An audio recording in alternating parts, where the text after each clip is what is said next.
je souhaiterais vous reparler du vaccin anti-SARS-CoV-2. Pourquoi ? Eh bien parce qu'une équipe du CNRS de Montpellier, assistée d'équipes des CHU de Nîmes et de Caen, viennent de produire un travail portant sur l'efficacité des vaccins que l'on utilise depuis janvier 2021.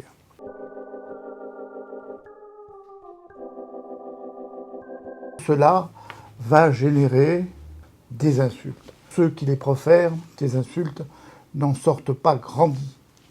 On peut ne pas être d'accord, on peut aussi raison garder, et les faits sont têtus.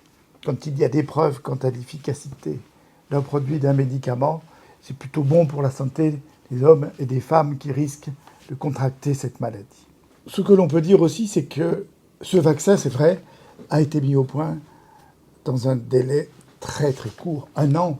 C'est extraordinaire.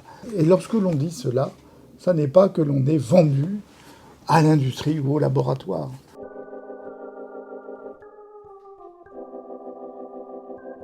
Ce travail est remarquable parce qu'il fait le point sur l'efficacité du vaccin après 8-9 mois d'utilisation, à une date qui est la fin du mois d'août 2021. 3 effets ont été mesurés, ce qui permet à ceux qui sont vaccinés d'éviter d'être contaminés. C'est le premier point.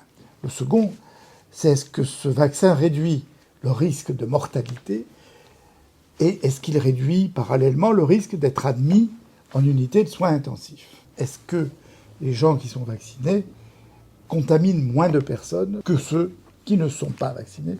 C'est le troisième point.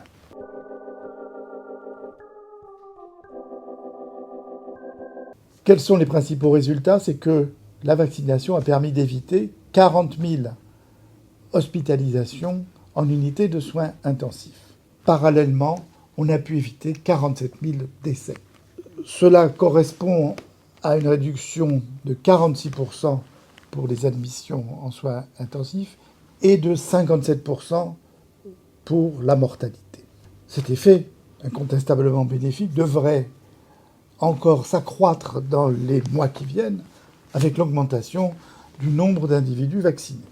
On a en revanche moins d'efficacité de ce vaccin pour la prévention des réinfections. On peut être vacciné et se réinfecter. Alors je voudrais vous faire part ici d'une expérience personnelle où je dirige un service de gériatrie dans lequel il existe une unité Covid d'une dizaine de lits.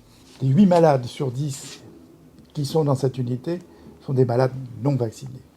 Et les cas les plus graves se situent parmi les non vaccinés. 2 sont décédés et les autres sont dans un état préoccupant. Que dire de plus ? Comment nier encore l'évidence ? Quelqu'un de vacciné qui est infecté par le SARS-CoV-2 le transmet moins que quelqu'un de non vacciné qui est infecté.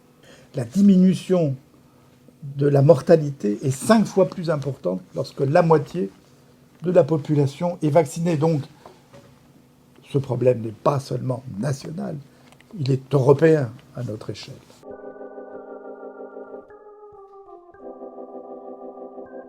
Bien que l'on puisse lire un certain nombre de fake news à ce sujet, nous n'avons pas d'autre arme que ce vaccin.